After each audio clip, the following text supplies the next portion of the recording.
تحت عنوان مش هتنازل عن اصعب دوري في تاريخي. الزمالك بيطلع من مباراه الاتحاد كسبان 1-0 بقياده ناصر منسي. مباراه النجم الاول فيها المهدي سليمان، نجم المباراه الاول بلا منازع. لولا وجود المهدي سليمان كان نادي الزمالك خرج من المباراه خسران 3-1 على الاقل، شايل 3 كور وطالع نجم المباراه واخد 10 من 10.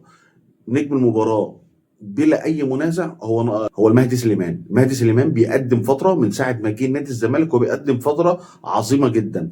نادي الزمالك دلوقتي بيمتلك 2 حراس مرمى هم الاعظم في الدوري المصري، في عدم وجود محمد الشناوي في ادائه اللي احنا متعودين عليه وعارفينه. مصطفى شوبير اللي على الدكه، حتى مصطفى شوبير لما بيلعب، حراس نادي الزمالك هم اللي دلوقتي موجودين على الساحه. بس انا عارف وواثق مليون في المية لو بكره في تجمع للمنتخب، حراس النادي الاهلي هم اللي هينضموا مش حراس نادي الزمالك. عشان هي بتمشي ازاي مش عارف. لكن الزمالك بيقدم موسم ولا اروع. لك ان تتخيل الزمالك بكل كوارثه وكل مشاكله هو المتصدر ب 43 نقطه، متفوق على نادي بيراميدز والنادي الاهلي ب 40 نقطه في المركز الثاني والثالث. فنادي الزمالك عظيم، نادي الزمالك عظيم. يطلع من مباراه الاتحاد كسبان 1-0 عشان يطلع علينا جمهور النادي الاهلي يقول لك بص يا زلمه، بص الزمالك بيعمل ايه، بص مدرجات نادي الزمالك. مش لاقي له ولا غلطه غير ان انت شفت الدخله الاولانيه بتاعته في مباراه الاتحاد فيها مشكله. ماشي، اطلع لك انا كام غلطه لدخلات النادي الاهلي؟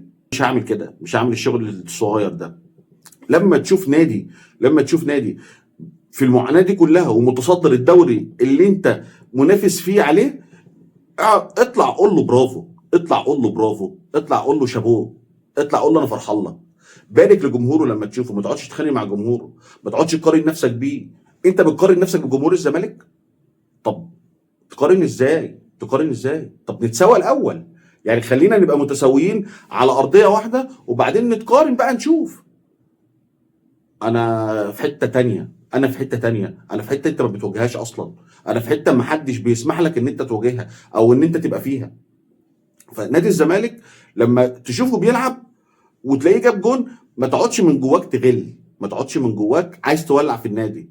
لكن انا عذرك وانت معاك كل الحق. هو لسان حال الجمهور بتاعك بيقول ازاي النادي ده ما بيموتش، بس هو مش قادر يقولها لك صريحه كجمهور زمالك، مش قادر يقولها لك في وشك، لان لو قالها لك في وشك ده اعتراف بضعفه. لكن حقيقه الامر هو ده اللي جواك. انت مش عارف انت مش عارف تيجي تقول له انت ازاي ما بتموتش، انت ازاي بعد كل اللي حصل فيك ده لسه عايش. لا وبيتنافس. لا وطلع تنتقد اداء الزمالك في مباراه الاتحاد. نادي الزمالك اصلا المفروض ما يبقاش موجود، نادي الزمالك اصلا من بابه المفروض ما يبقاش موجود. ففكره ان هو بينافس انت تقف تسقف. خليك رياضي وخليك انسان كده عندك روح رياضيه، وقف سقف له، تسقف لنادي الزمالك وتسقف لجمهور نادي الزمالك اللي في المعاناه دي معاه.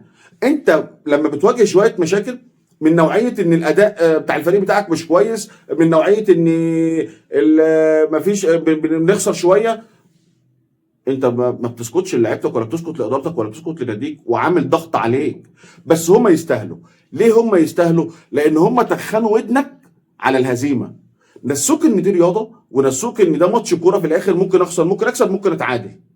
لا هم فهموك ان انت بتكسب بس، ولو ما كسبتش بس يبقى انت عندك خلل، رغم الخلل في الكلام اللي هو قاله لك اصلا في الاول. الكلام اللي هو قاله لك لما جه قال لك انت بتكسب بس. طب بتكسب بس دي مش بلعب قدام المنافسين؟ الكلام اللي كانوا بيقولوه لك بقى عبء عليهم. فعارف اللي هي بترد في صدره بتقتله. هو بالظبط اللي الاعلام بتاعك والاداره بتاعتك قالته لك على مدار التاريخ، انت بترد في صدرهم بتقتلهم. الكلام اللي الاداره بتاعتك والاعلام بتاعك بيقوله لك، فكره ان الاهلي بينزل ويكسب، الاهلي ما بيخسرش، الاهلي ما بيتعادلش، ولو خسر ولا تعادل الاهلي بقى عنده مشكله، ده اسمه تدخين ودان. بيدخنوا ودانك على الهزيمه، بيدخنوا ودانك على التعادل، رغم ان هي رياضه. احنا لازم نبقى معترفين ان هي رياضه فيها مكسب وفيها خساره وفيها تعادل، لكن فيها نتيجه واحده. في اي عرف في الدنيا ده في كده، مفيش حاجه اسمها كده. عشان كده انت متكبر تعترف بالاداء اللي في نادي الزمالك، بالروح اللي بتأدي بيها لعيبه نادي الزمالك، لعيبه ما بتاخدش فلوس، ولعيبه عندها، ونادي عنده قفل قيد، ونادي عنده مشاكل الدنيا والاخره، المفروض يبقى قفل. لما تلاقيه لسه واقف على رجله وبينافس بكل روح رياضيه، اعترف بهزيمتك وقف سقف له. ما تقفش تحارب فيه. لو داخل انا وانت سباق وانت رجلك مكسوره وسابقني، انا لازم اقف اسقف لك. انا لازم اقف اسقف لك. ما بالك بنادي الزمالك اللي عنده رجلين الاثنين مكسورين وبيجري على ركبه ومسابقك؟ يبقى اقف اعمل ايه؟ اقف اقول شابوه. شابوه على الاداره دي، وشابوه على النادي ده، وشابوه على الجمهور ده اللي هو ما فيش منه. جمهور نادي الزمالك اللي هو ما فيش منه. انت في كل مباراه في عز ازمات نادي الزمالك بتبص على المدرجات بتلاقيها مليانه. ولا ما كانش خرج علينا حناطه ابن مرعي بتاع الكلمه. طبعا الكلام اللي الاداره بتاعتك والاعلام بتاعك بيقوله لك، فكره ان الاهلي بينزل ويكسب، الاهلي ما بيخسرش، الاهلي ما بيتعادلش، ولو خسر ولا تعادل الاهلي بقى عنده مشكله. ده اسمه تدخين ودان. ده اسمه تدخين. بيدخنوا ودانك على الهزيمه، بيدخنوا ودانك على التعادل، رغم ان هي رياضه. احنا لازم نبقى معترفين ان هي رياضه فيها مكسب وفيها خساره وفيها تعادل، لكن فيها نتيجه واحده. في اي عرف في الدنيا ده في كده. مفيش حاجه اسمها كده. مفيش حاجه اسمها كده. عشان كده انت متكبر تعترف بالاداء اللي في نادي الزمالك، بالروح اللي بتأدي بيها لعيبه نادي الزمالك، لعيبه ما بتاخدش فلوس، ولعيبه عندها، ونادي عنده قفل قيد، ونادي عنده مشاكل الدنيا والاخره. المفروض يبقى قفل. لما تلاقيه لسه واقف على رجله وبينافس بكل روح رياضيه، اعترف بهزيمتك وقف سقف له. ما تقفش تحارب فيه. لو داخل انا وانت سباق وانت رجلك مكسوره وسابقني، انا لازم اقف اسقف لك. انا لازم اقف اسقف لك. ما بالك بنادي الزمالك اللي عنده رجلين الاثنين مكسورين وبيجري على ركبه ومسابقك؟ يبقى اقف اعمل ايه؟ اقف اقول شابوه. شابوه على الاداره دي، وشابوه على النادي ده، وشابوه على الجمهور ده اللي هو ما فيش منه. جمهور نادي الزمالك اللي هو ما فيش منه. انت في كل مباراه في عز ازمات نادي الزمالك بتبص على المدرجات بتلاقيها مليانه. ولا ما كانش خرج علينا حناطه ابن مرعي بتاع الكلمه. طبعا جمهور الزمالك عارف مين حناطه. حناطه الاهلاوي طالع يقول لك انتوا بصوا جمهور الزمالك يا جمهور الاهلي مالي المدرجات، انا غيران. ازاي نادي الزمالك يبقى؟ لازم تغير. لازم تغير.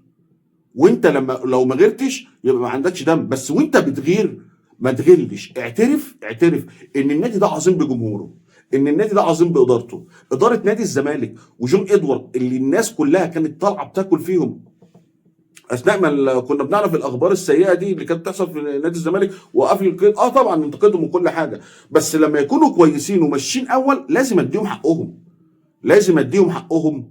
انا مش كل حاجه لازم يطلعوا يقولوا لي في الاعلام، وكل حاجه يطلعوا يشرحها لي في الاعلام.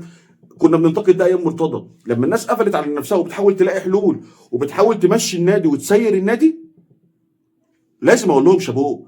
لازم جمهور نادي الزمالك يسقف لهم، لازم جمهور النادي الاهلي يسقف لهم، لازم جمهور مصر كلها، اي جمهور بيشجع كوره ويعرف احوال نادي الزمالك لازم يسقف لنادي الزمالك وجمهور نادي الزمالك واداره نادي الزمالك. ده كلام ما يختلفش عليه اتنين. ده كلام ما يختلفش عليه اتنين. اعترف بالحق. الاعتراف بالحق فضيله. حق نادي في مصر انه ياخد الدوري ده هو نادي الزمالك. نادي الزمالك نادي عظيم ونادي كبير، ما تقعدش تكسر فيه. انت كسرت على قد ما قدرت. انت وكل حبايبك واي حد بيحاول يخدمك، واعلامك اللي بيحاول يخدمك، وكل حد في الدوله بيحاول يخدمك، هديته في نادي الزمالك على قد ما قدرته. اتفاجئتوا ان النادي الزمالك لسه عايش.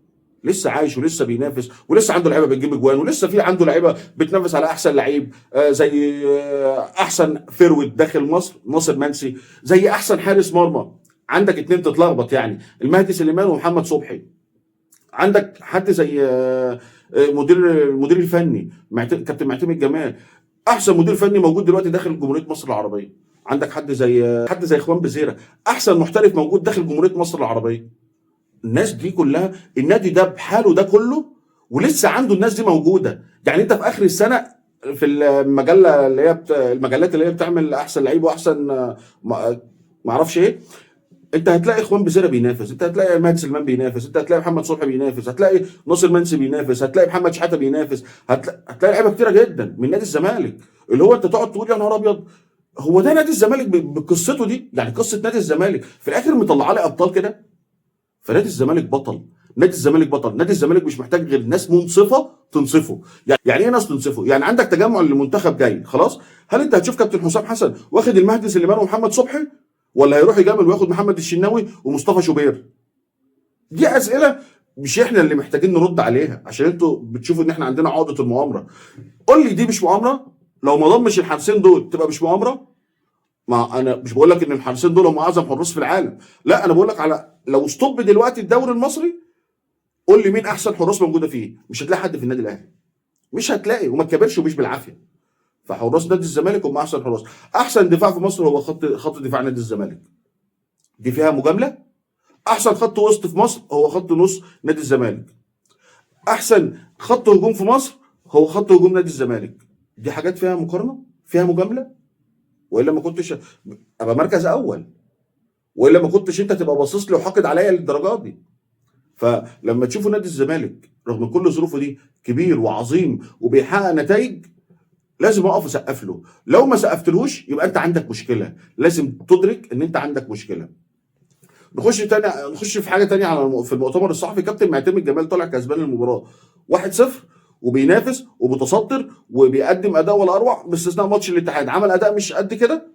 اول مره، مش اول مره، مش هبالغ، بس من المرات القليله اللي الاقي مدير فني طالع كسبان مباراه وطالع بينتقد اداء اللعيبه بتاعته، وفي نفس الوقت عارف يدافع عنهم، عارف يقول لك انا عندي احسن لعيبه في مصر. مين قال لي ان انا عندي نواقص؟ انا عندي احسن لعيبه في افريقيا، انا عندي كذا، انا عندي كذا، انا عندي كذا. بس في نفس الوقت لما جه يقدم اداء وحش قال لك انا اسال عن الاداء الوحش بتاع مباراه النهارده. وهو حق ربنا، لولا ستر ربنا احنا كنا طلعنا من مباراه الاتحاد خسرانين 3-1. لكن انت لولا توفيق ربنا ولولا المهدي سليمان ولولا ان قفشه كانت قراراته بصراحه في التنفيذ الكور دي كانت غلط. القرارات بتاع قفشه المفروض يحطها بوش رجله على الارض، حتى على الارض كانت هتروح، لكن هو اللي قرر يحطها عاليه في الزاويه اللي واقف فيها المهدي سليمان. ده ربنا كريم لا اكتر ولا اقل. فيا جماعه في الاخر نقول نادي الزمالك مبروك. انت لازم تعترف، لازم تعترف انه مبروك لنادي الزمالك الاداء والنتيجه اللي هو وصل لها لحد دلوقتي. انه ياخد الدوري في النهايه ما ياخدهاش دي بتاعت ربنا، مكتوبه الزمالك ياخدها او مش مكتوبه، لكن لحد النهارده لحد دلوقتي الزمالك متصدر. فانا اطلع اقول له مبروك، مش اطلع احقد عليه ولا اطلع اغل ولا اطلع، لا ما اعملش كده. البني ادم الرياضي ما يعملش كده، البني ادم اللي اخلاقه كويسه ما يعملش كده. البني ادم المفروض يطلع يقول مبروك يا جماعه، رغم الظروف اللي انتوا فيها ورغم المشاكل اللي انتوا فيها ورغم كل ده انتوا متصدرين، مبروك يا جماعه.